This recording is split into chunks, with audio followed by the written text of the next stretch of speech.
Welcome the moderator, Martin Sklenár.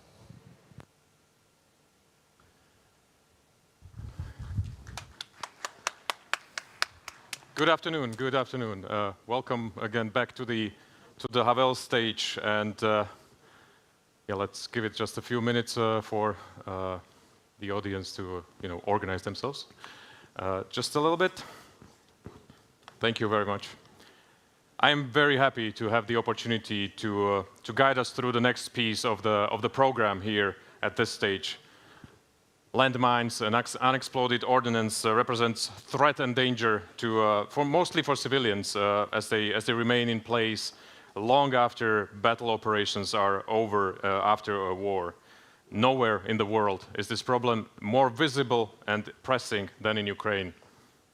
And demining is not only a prerequisite for reconstruction and development, but also a way of protecting the lives of innocent civilians who stayed behind in the country and have to deal with the everyday hardship of war.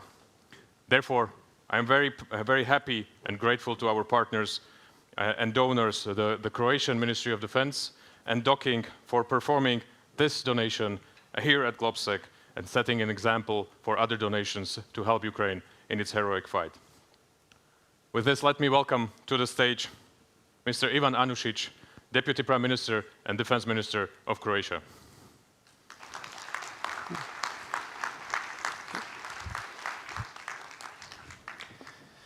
Minister, welcome. Thank you. Welcome. Please, the stage is yours. Thank you. Good day, everybody. Mr. Sklenár, Deputy Ministers, esteemed colleagues and guests. First, let me say it's great to be here in GLOBSEC Forum in Prague, especially at this very important event. When we talk about demining, a big challenge ahead of Ukraine, the mining process in Ukraine will take a long time and will need a lot of money.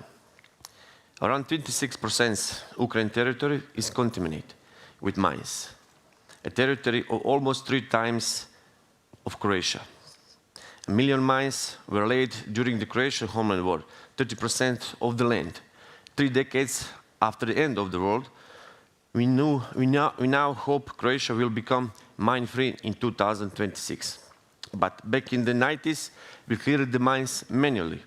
Today, we have machines, as the President by the docking, drones, satellites, imagery, robotics, and so on. Technology improved, and that is the advantage for the Ukraine. Clearing a country of mines is a huge effort, and international support is very important. Ukraine is not left alone. We will work together as long as needed. Support to Ukraine must remain at the top of the agenda, the NATO and EU and other world organizations. When it comes to humanitarian demining, Croatia is working with Ukraine in the mining field bilaterally and multilaterally, and we intend to provide as much support as possibly can. Multilaterally, we are part of the Lithuania-led demining coalition, and we have every reason to believe that this coalition will deliver significant results. I would like to use the opportunity to also share the outcome of the 2023 International Donor Conference that took place in Zagreb. All the countries showed readiness to support humanitarian demining in Ukraine and support reach almost €500 million. Contribution like this will add an important value to all the reconstruction efforts. In the end, let me thank you for inviting me. It's my pleasure to support such important donation to Ukraine. Ukraine will always have ally in Croatia and Croatian people. Thank you for your calling me. Thank you for your listening to me, and I hope that we will get a good things for the demining Ukraine to save the Ukraine people and to save Ukraine as a state. Thank you. Thank you very much, Minister. Thank you. And Croatia is one of the countries well positioned to share the experience with demining and how it helps the development. Trust me, we would have wished to show you the robotic system itself here on the stage. That's not possible, unfortunately, but instead we're going to show you a video where you can learn everything about it. So, please. Thank you.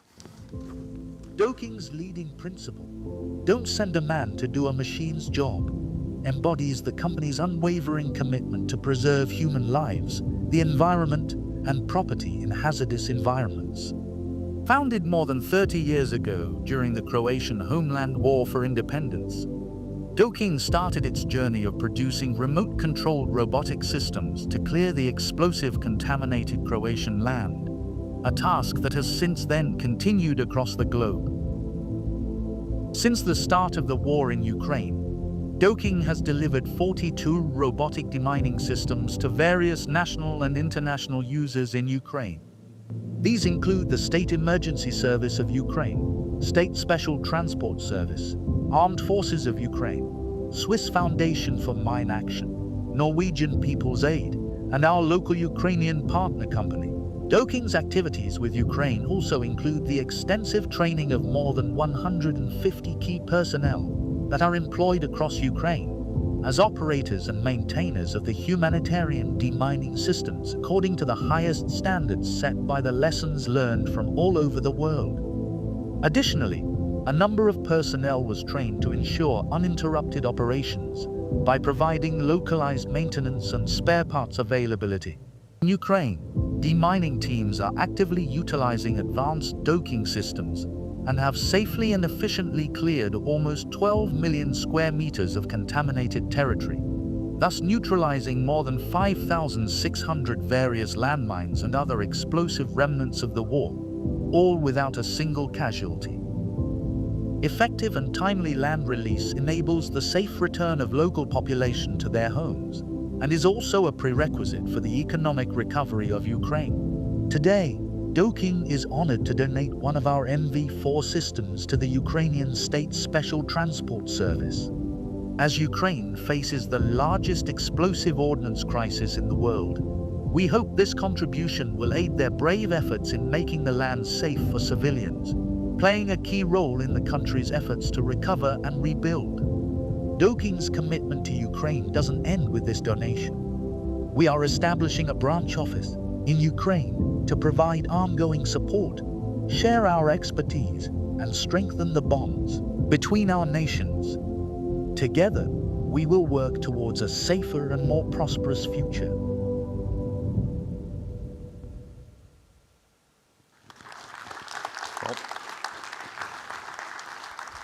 It certainly deserves your applause. I mean, it might seem a smaller machine compared to some of its, combat equipment, but this can deliver a big impact, and not only on the battlefield, but also for the reconstruction and development of Ukraine. And to make this donation official, let me welcome to the stage also back Mr. Deputy Prime Minister and Minister of Defense, Ivan Anušić, and then from Ukraine, Ihor Bezkaravajny, Deputy Minister of Economy of Ukraine, Serhiy Boyev, Deputy Minister at the Ministry of Strategic Industry of Ukraine, also Vyacheslav Majetic, the founder and owner of Doking, and Colonel Serhiy Bilevich, Deputy Head of State Special Transport Service Training Center. So, I just need to find out who's got the keys.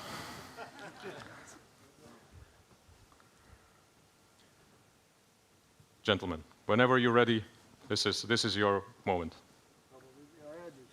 There you go.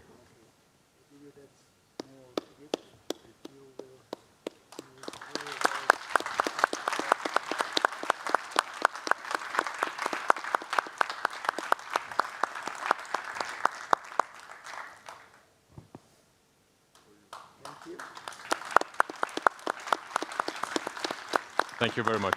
Thank you. Thank you. Thank you for being here with us for this. And let this be, again, a model and a motivation for others to do donations here at GLOBSEC or anywhere else, but with the aim of helping Ukraine and their fight. Thank you very much. Thank you.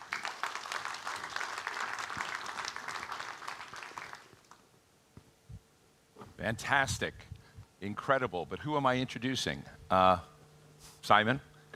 That's incredible. Fantastic. I would like to have a minor demining operation For as the well. traffic, yeah, it should be good in Prague traffic or Okay. anywhere else in the Well, great. Well, thank you so much, Martin.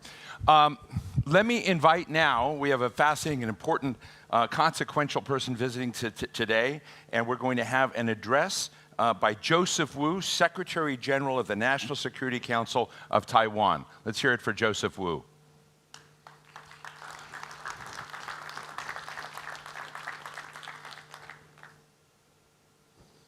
And where is Joseph?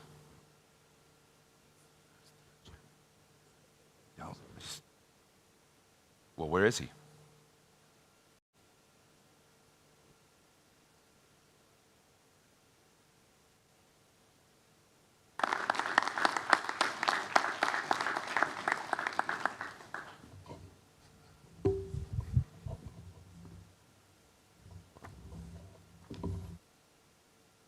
Well, thank you very much for the introduction. Ladies and gentlemen, distinguished participants, ladies and gentlemen, good afternoon. And it's my true delight to come to the GLOBSEC forum and share the stage a little bit later with a group of very distinguished fellows. I would like to thank the Czech Republic for once again receiving me with great hospitality. And I'm honored to visit this time in the capacity of Taiwan's National Security Advisor.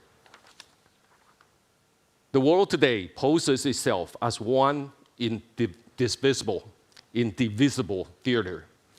Regional conflicts across the face of Earth have become more interconnected than ever before. In particular, NATO's Washington Summit Declaration clearly pointed out that, quote, the PRC has become a decisive enabler of Russia's war against Ukraine through its no-limit partnership and its large-scale support for Russia's defense industrial base, end quote. The embedded corollary is that the war in Ukraine cannot be put to an end without addressing the China factor, a remarkable development from the conventional view of European security issues. That is to say, peace and stability in the Indo-Pacific remains increasingly relevant with security and prosperity of Euro-Atlantic. On the one hand, unbridled regional power stretched by the PRC would embolden Russia in protracting its invasion against Ukraine, while an outburst of conflicts in the Indo-Pacific region would be a tremendous strategic relief for Russia. On the one hand, either an economic fallout from disruption in the Taiwan Strait or political implosion of the communist China would have devastating and far-reaching impacts on the world. Democracies, East and West, must thus unite to counter the PRC expansionist ambition so as to actively reduce the possibility of a two-front crisis in Europe and in the Indo-Pacific. As a critical node in the first item chain, and thus a geostrategic choke point in the Pacific Rim, Taiwan is positioned in the center of this storm of authoritarian convergence. According to Bloomberg Economics, Chinese invasion over Taiwan will result in an estimated loss of $10 trillion US. And it's roughly 10% of global GDP, dwarfing the impact from the war in Ukraine. This number takes into account that Taiwan produces over 90% of global advanced semiconductors and roughly 50% of global container ships passed through the Taiwan Strait. It is in the interest of global democracies to collectively ensure against a Taiwan contingency, for Taiwan is truly a democracy that cannot fall. In recent years, the PRC has evolved into using gray zone tactics and non-kinetic conflicts to project influence over Taiwan and beyond. These include escalating tension in the Taiwan Strait by frequent incursions over the median line, conducting military drills around Taiwan in a potential form of a quarantine, and militarizing the South China Sea through its Coast Guard and maritime militia. And most recently, we saw a Chinese military airplane incursion into the Japanese airspace, and expansion of Chinese overseas military bases to South Asia and even Africa under a string of pearls strategy also raises a red flag. These attempts by the PRC to unilaterally change the status quo are clear indicators of its ambition to assert a sphere of influence in the Indo-Pacific, a region where Europe is heavily invested in. And meanwhile, the PRC continues to wield its economic power to serve its nationalist political agenda. Aside from weaponizing trade against Taiwan through ungrounded boycotts, the PRC has become manipulative in using economic coercion, unfair trade practices, and overcapacity-induced mass dumping against European countries. On a broader scale, the PRC has infiltrated numerous countries economically through Belt and Road Initiative, particularly in the Global South, where it was quick to fill in a local powers vacuum to the detriment of democracies.